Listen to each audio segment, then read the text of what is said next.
안녕하세요.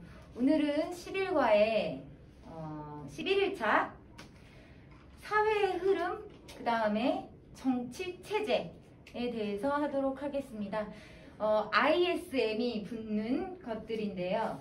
이거는 모든 학생들이 듣는 것이 아니라 선택적인 자신의 선택에 맡겨서 듣게 할 수 있도록 하기 위해 단독으로 찍도록 하겠습니다. 그리고 이게 이 ISM 붙은 거 하나만 설명을 해도 꽤 긴 시간을 필요로 하기 때문에 요거 하나만 단독 촬영을 하기로 한 거예요.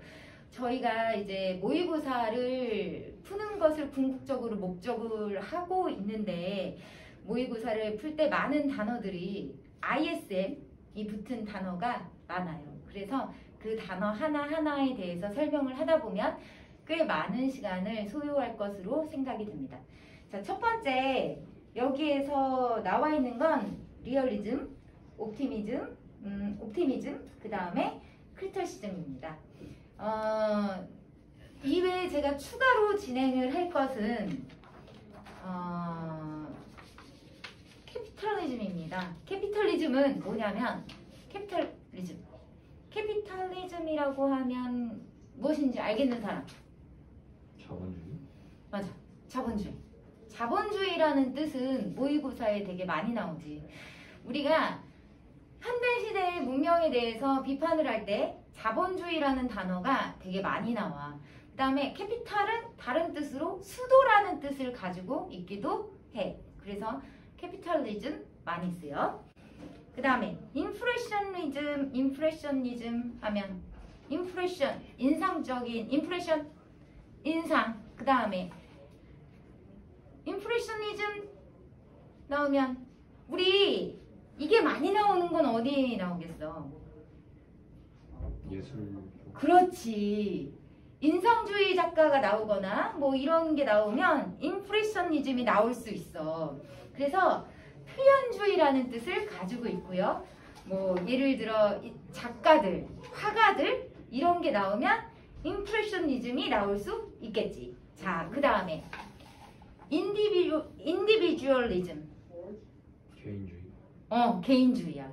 인디비주얼리즘이라고 나오면 개인주의이기 때문에 이거는 또 요즘 세상을 풍자하거나 아니면 너무 개인을 챙기다 보니까 공동체 정신이나 아니면 이런 것들에 대해서 비교하거나 아니면 대조적인 모습을 보일 때 윤리적인 지문이나 아니면 사회 지문에 인디비주얼리즘이 나올 수 있겠지.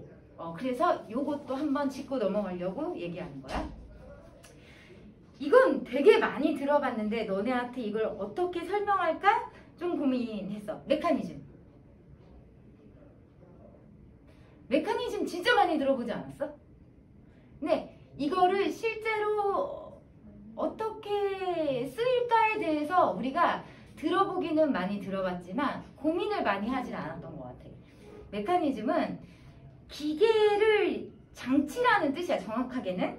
그러니까 기계 장치를 얘기하는 건데 생명을 기계로 보고 그 다음에 생명의 탄생을 화학의 원리로 보는 거야. 그래서 모든 것을 기계적인 순환으로 생각하는 거지. 자, 그러면 메커니즘에 따른다 라고 하는 건 뭐든지 기계의 원리로만 생각하는 거야. 생각해봐. 생명의 탄생을 화학의 원리로만 본다라는 것은 윤리적인 생각이 어떻게 돼 있는 거지? 빠져 있어. 그래서 메커니즘이 나올 땐 뭐와 대비될 가능성이 많냐면 아리스토텔레스나 그 전에 있던 이게 메커니즘이 원래 우리나라에서 생긴 그 윤리적 철학이 아니잖아. 그러면 메커니즘과 동양 철학을 비교하여 얘기할 수도 있겠지만 서양과 서양 철학을 비교해서 얘기하는 게 오히려 더 나을 수도 있겠지. 그럼 서양 철학자들이 무조건 다 메커니즘적으로 생각한다라고 생각하지 않고 서양 철학자들도 메커니즘에 동의하지 않는 사람도 있었다라고 얘기하려면 너네들이 배우고 있었던 전에 서양 철학자 중에 누구를 얘기할 수 있겠어? 뭐 많은 사람들이 있겠지만 아리스토텔레스나 그 그 전에 있었던 소크라테스. 그치 소크라테스나 뭐 이런 사람들의 얘기를 비교하면서 메커니즘을 얘기할 수도 있다 이거지.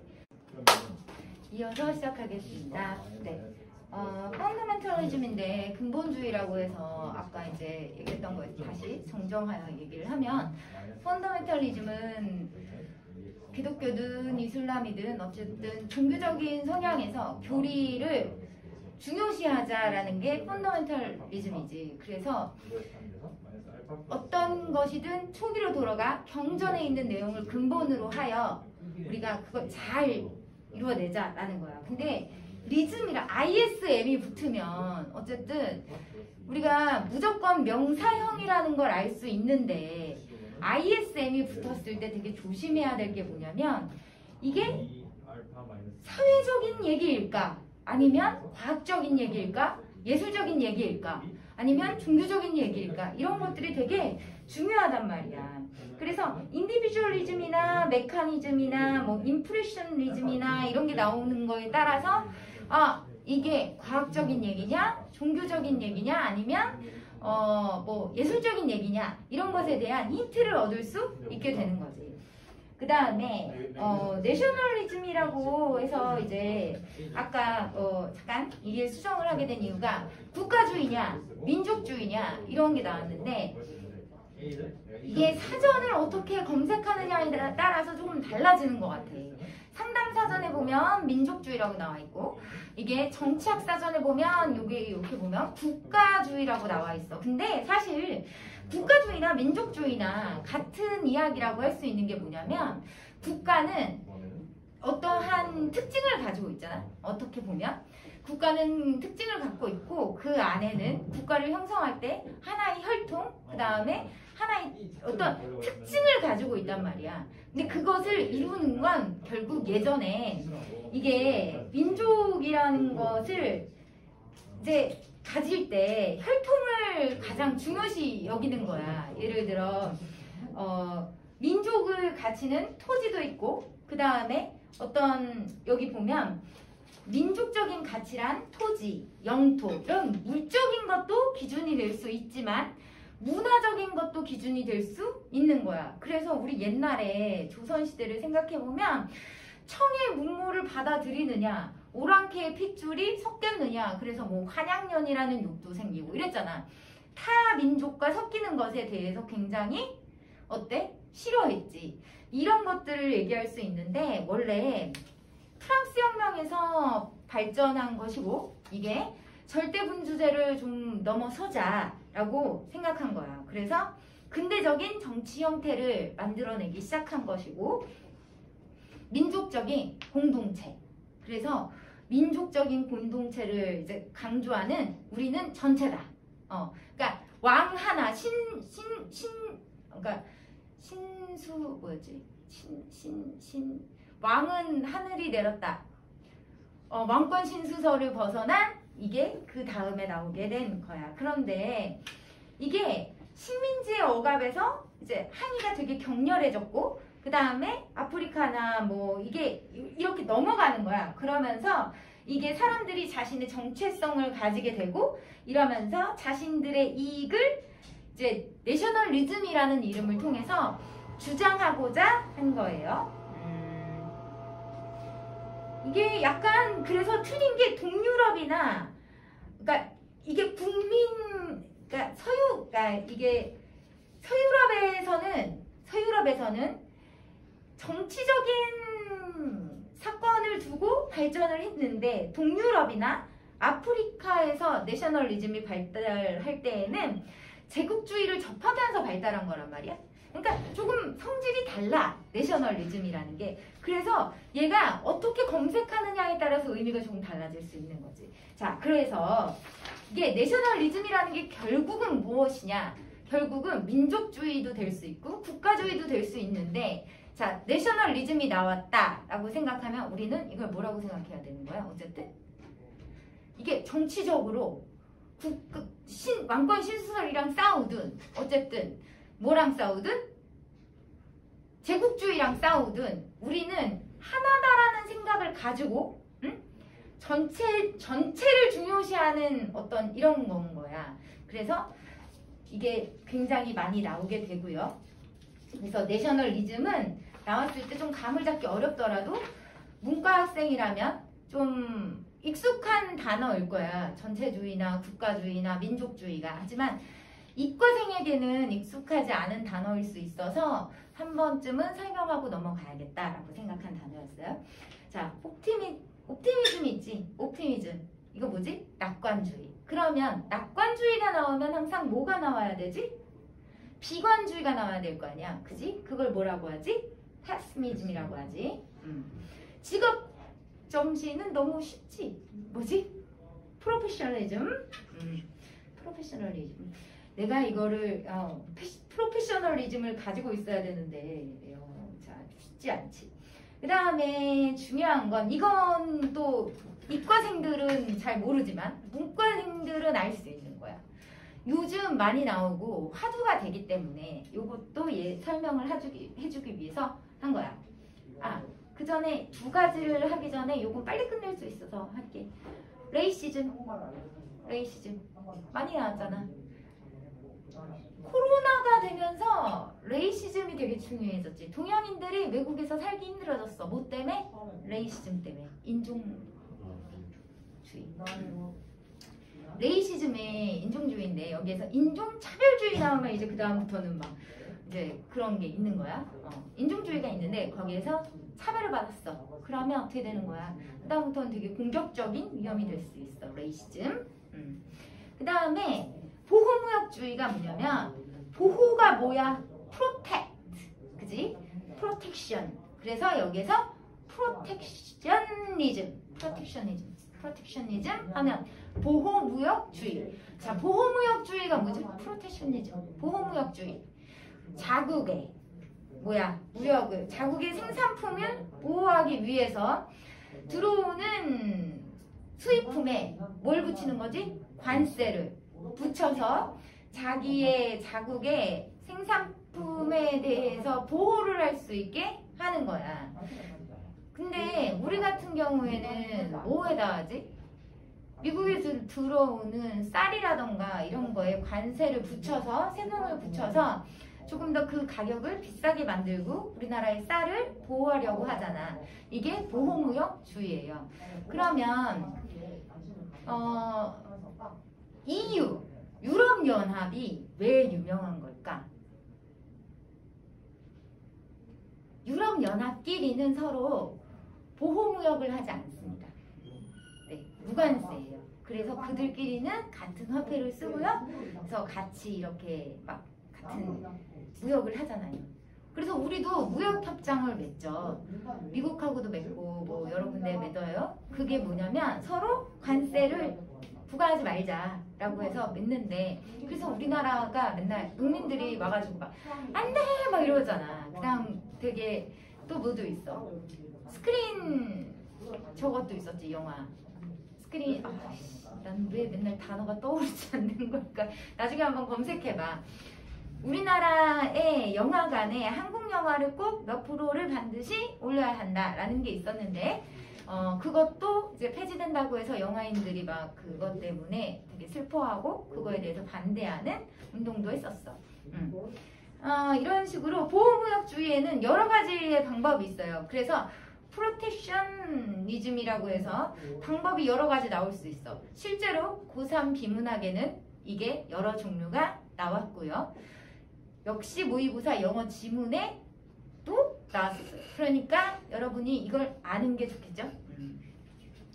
마지막으로 소셜리즘.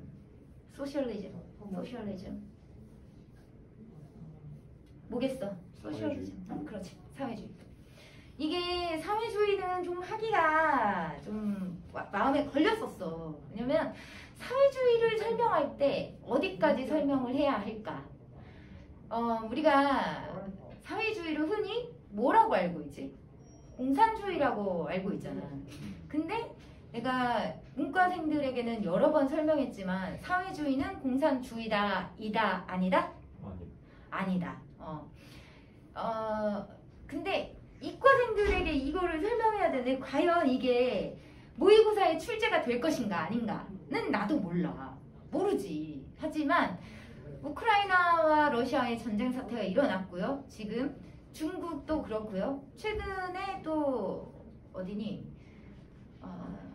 저희 스리랑카의 대통령도 지금 비어있는 상태고 도망갔죠.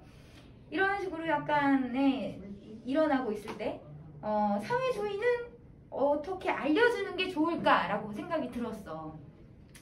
정확하게 말하지만 사회주의는 공산주의가 아닙니다. 사회주의와 공산주의의 차이를 알아야만 돼. 그래서 사회주의가 지문에 나오는 거야. 공산주의는 지문에 잘 나오지 않습니다. 자, 사회주의라는 것은 인간의 자유와 의사를 보장하는 게 아니라 사회 전체의 이익을 보장하는 거야. 그래서 사회주의가 중시하는 것은 벌어들이는 것보다, 그러니까 내가 사회주의라는 것은 이익을 벌어들이는 것보다 뭐에 더 가치를 두냐면 분배의 가치를 더 주는 거야. 분배를 얼마나 공정하게 하느냐의 가치를 더 두는 게 사회주의입니다. 그래서 이게 공동체를 구성을 하는데요. 공동체가 모두 평등하게 분배를 하는 거야. 그러니까 공동체가 이익이 잘못 썼네. 큰일 날 뻔했다. 그러니까 개인의 이익을 중요시하는 게 아니라 공동체의 이익을 중시하고 공동체가 그거를 분배를 잘 하는 걸 중요시하는 거야. 그래서 사회주의에서 개인이 가지는 능력이잖아. 능력은 곧 공동체를 이끌어가는 원동력이 돼. 공동체 이익의 원동력이 되는 거야. 그래서 개인의 자유는 개인이 자유를 못 갖는 게 아니야. 개인의 자유는 왜 이렇게 한글을 못 쓰는 거야? 사회라는 안에서 보장받고 이익을 극대화시킬 수 있는 원동력이 되는 거야. 개인의 능력이. 그래서 이게 자유주의에 대항하는 논리인데 이게 왜 이런 일이 생겨났냐면 원리부터 알아야 돼. 사회주의가 일어난 원리는 무엇이냐? 산업혁명이 됐어. 산업혁명이 일어났다는 얘기는 우리는 산업혁명에 대해서 알 필요가 있지만 모직혁명이라고 하지. 그 기계화가 되면서 수많은 노동자들이 일거리를 이제 놓쳤어. 그러니까 잃어버렸어. 그러니까 부익부가 된 거야. 돈 많은 사람은 돈이 많아지고 돈이 없는 애들은 돈이 없어진 거야. 그러니까 이게 노동계급자들은 더욱 가난해진 거고 돈 많은 사람들은 돈이 많아지니까 뭐라고 했냐면 모든 재산을 국유화시킨다면 사유화가 아니라 국유화. 그러니까 재산을 누가 갖는 거야? 국유화. 나라가 갖는다면 누구도 부자가 될 수 없고 누구도 가난해지지 않을까라고 생각해 보게 된 거야. 그리고 나서 분배를 어떻게 공정하게 한다면 모두 다가 똑같은 삶을 누리지 않을까. 그렇다면 결국 문제가 되었던 경제적 불평등을 해소할 수 있을 것이다. 없어질 거야. 이렇게. 그 다음에 분배의 형평성만 보장이 되면 돼. 이렇게 생각한 게 사회주의야. 그러니까 사회주의는 이게 사실 물질적인 결핍이 있었기 때문에 생겨난 거지. 그러니까 사회주의가 개인의 자유를 억압하려고 생긴 게 아닌 거야. 무슨 얘기인지 이해됐지? 개인의 자유는 사회의 이익을 극대화시키고 보장하는 원동력이 된다고 생각한 거야. 이게 사회주의야. 그러니까 우리가 아는 공산주의와는 굉장히 다른 개념이야. 하지만 공산주의는 다르지 않겠습니까? 나오지 않아요. 네, 그런 것까지 우리가 알 필요는 없을 것 같습니다. 자, 그래서 마지막으로 다시 한번 정리할게요. 어쨌든 우리가 지금 배우고자 하는 건 영어인데 선생님 왜 지금 이런 걸 하고 있나요? 라고 얘기하면 내가 그래서 그랬잖아. 3일차 중에 ISM만 따로 찍는 이유는 너네가 모의고사나 나중에 수능을 봤을 때 ISM이 필요한 구간이 있을 거고 이 구간을 선택해서 들으시오. 오케이? 하지만 너네 둘은 문과야. 이건 편집해주세요. 네, 너희 둘은 편집해주세요. 네. 하여튼 그렇기 때문에 이건 반드시 들어야 한다고 생각했어. 그리고 이제 이것도 편집하실 테지만 그러니까 같이 일하는 사람끼리 이렇게 싸워야 발전이 있는 거예요. 안 그렇다면 내가 만약 독재자처럼 막 에이씨 내 맘대로 할래요 다 이렇게 하면 그것도 이상하지 않겠어? 그러니까 그리고 내가 이렇게 서둘러 찍는 이유는 하여튼 빨리 서둘러 찍어야 돼. 그래야 너네한테 빨리빨리 도움이 될 거 아니야. 그치? 자 다시 한번 해볼게. 캐피탈리즘 있었어요. 기억나시죠? 캐피탈리즘 자본주의였어요. 캐피탈이 수도. 그 다음에 수도란 뜻도 있지만 캐피탈이 다른 뜻도 있지. 다른 뜻도 무슨 뜻 있어? 캐피탈. 금융이란 뜻도 있어. 그래서 캐피탈 하면 뭐부터 생각나? 은행에 돈 꺼주는 캐피탈 생각나잖아. 그지? 자본주의. 그리고 다음에 크리티시즘. 비판하다라는 뜻에서 나온 거죠. 크리티시즘 비판이에요. 그 다음에 펀더멘털리즘 근본주의예요. 이거 펀더멘털리즘 나오면 종교의 뭐 교리로 들어가자 아니면 우리가 과학에서도 근본적인 걸로 돌아가자 뭐 이렇게 나올 수도 있는데 어떻게 나올지 몰라. 이거는 사실 펀더멘털리즘을 실제로 내가 본 적은 없어. 찾아온 거지. 그러니까 그 다음에 임프레셔니즘이고요. 인디비주얼리즘이고요. 그 다음에 메커니즘 있어요. 메커니즘 뭐라고요? 생명과 탄생을 다 뭘로 보는 거예요? 과학적인 원리로 보는 거야. 윤리적인 관점이 없는 거예요. 내셔널리즘, 아까 국가와 민족주의 나왔어요. 전체로 보는 거라고 얘기했죠. 그래서 이것도 뭐 알아서 편집해 주시겠지만 그래서 여기서 나치주의가 나온 거라. 이 얘기는 진짜 하고 싶지 않았는데 그래서 나온 게 뭐냐면 전체주의 여기서 나온 게 나중에 변형이 돼서 나치가 세상에서 가장 우월한 민족은 누구다? 아니 자기네다. 자기다. 그래서 없어져야 되는 게 누구다? 유대인이다. 그래서 유대인을 전부 다 없애버리는데 기초가 된 게 바로 이거예요. 자, 슬픈 거예요. 그 다음에 낙관, 옵티미즘, 그 다음에 비관, 패시미즘, 그 다음에 직업정신, 프로페셔널리즘, 그 다음에 보호무역 정신, 그 다음에 프로텍셔니즘, 인종주의, 레이시즘, 사회주의, 소셜리즘. 네, 이렇게 되겠습니다. 한 번씩 다 발음한 거는 살려주시기를 바래요. 그 애들이 외워야 되니까요. 중간에 딴소리 한 것만 잘라주시고요. 어려운 요구가 많지 제가. 하여튼 수고하셨습니다.